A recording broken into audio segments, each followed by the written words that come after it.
6 things which came from Jannah or belong to Jannah. In Islam, certain sacred objects and locations are believed to have originated from Jannah, Paradise, or hold a direct spiritual connection to it.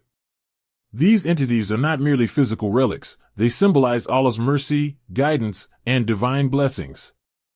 Understanding their history, significance, and the authentic hadith associated with them strengthens our faith and reminds us of the ultimate goal, attaining Allah's pleasure and eternal reward.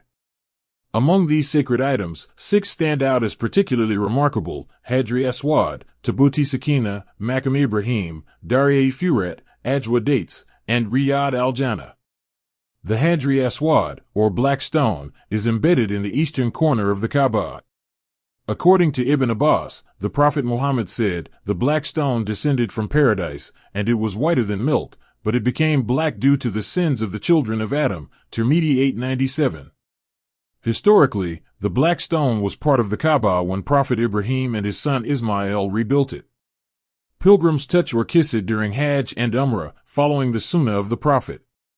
The stone's heavenly origin symbolizes purity and the subsequent corruption of humanity due to sin, serving as a constant reminder of accountability before Allah.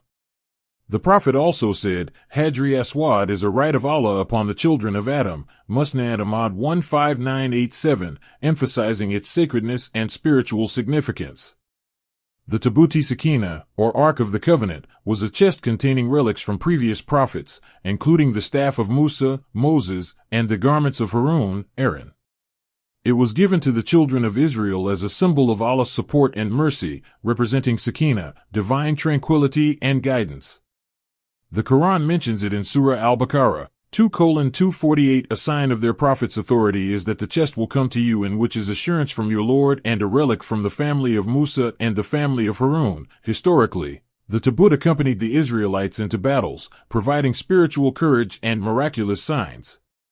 Its sacred status reminds Muslims of the importance of faith, obedience, and reliance on Allah's guidance. Some hadith even describe the Ark as having a heavenly origin, linking it directly to the blessings of paradise. Maqam Ibrahim, or the Station of Ibrahim, is the stone upon which Prophet Ibrahim stood while constructing the Kaaba. Tradition holds that the imprint of his feet was preserved on the stone. Anas ibn Malik reported, "I saw the Maqam with the fingers and soles of Ibrahim's feet, but the people's touching erased it." Al-Bayhaqi, Shu'ab al-Iman 3483. This sacred site symbolizes Prophet Ibrahim's unwavering faith and devotion to Allah. After performing tawaf, pilgrims are instructed to pray near Maqam Ibrahim, following the Prophet's guidance. Stand by Maqam Ibrahim after completing the tawaf, and offer your prayer as it was commanded by Allah. Sahih Bukhari 1611. The Maqam serves as a testament to the continuity of divine guidance across generations and connects believers to the heavenly origins of the Kaaba. The Euphrates River, or Darya Furat, is historically one of the most significant rivers in human civilization, sustaining life in Mesopotamia for millennia. According to Abu Huraira, the Prophet said, "The Seyhan, the Oxus, the Euphrates, and the Nile are all from the rivers of paradise." Musnad Ahmad 25844. Its inclusion in this hadith emphasizes its divine origin and spiritual significance.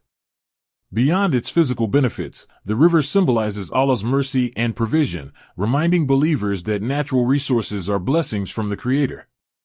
Islamic eschatology also mentions the Euphrates in the context of events preceding the Day of Judgment, further linking it to heavenly occurrences and the ultimate divine plan. Ajwa dates are a special variety cultivated in Medina and are renowned for their spiritual and protective properties. The Prophet said, "He who eats 7 ajwa dates every morning will not be affected by poison or magic on the day he eats them." Sahih Bukhari 5445. These dates were prized for their blessings during the Prophet's time and continue to be consumed for both physical and spiritual benefits. Ajwa dates illustrate the connection between heavenly blessings and earthly nourishment, reminding Muslims that Allah's mercy manifests in everyday aspects of life, providing protection and sustenance. Riyad al-Jannah refers to the area in Masjid al-Nabawi between the Prophet's house and his pulpit. The Prophet said, "Between my house and my pulpit lays a garden from the gardens of paradise, and my pulpit is upon my fountain." Al-Kawthar, Sahih Muslim 818. This sacred spot is considered one of the holiest places on earth. Historical records indicate that the area was used for teaching, counsel, and supplication during the prophet's life. Praying there is believed to yield immense spiritual benefit, linking believers to the divine gardens of paradise. Riyadh al-Jannah demonstrates that certain physical locations, through the prophet's presence and Allah's blessing, become direct conduits to heavenly rewards. In conclusion, the 6 sacred items, Hajri Aswad, Tabuti Sakina, Maqam Ibrahim, Darya Furat, Ajwa Dates, and Riyadh al-Jannah, are not just physical entities. They are profound symbols of Allah's mercy, guidance, and the connection between the earthly and heavenly realms. Each carries historical significance, spiritual lessons, and authentic hadith references, offering Muslims a deeper understanding of faith, devotion, and the ultimate goal of paradise. Reflecting upon these entities reminds believers that life is a test and that Allah's guidance is always accessible. Through these sacred objects and locations, one can see how heavenly blessings manifest on earth, guiding humanity toward obedience, gratitude, and ultimately, the eternal bliss of Jannah.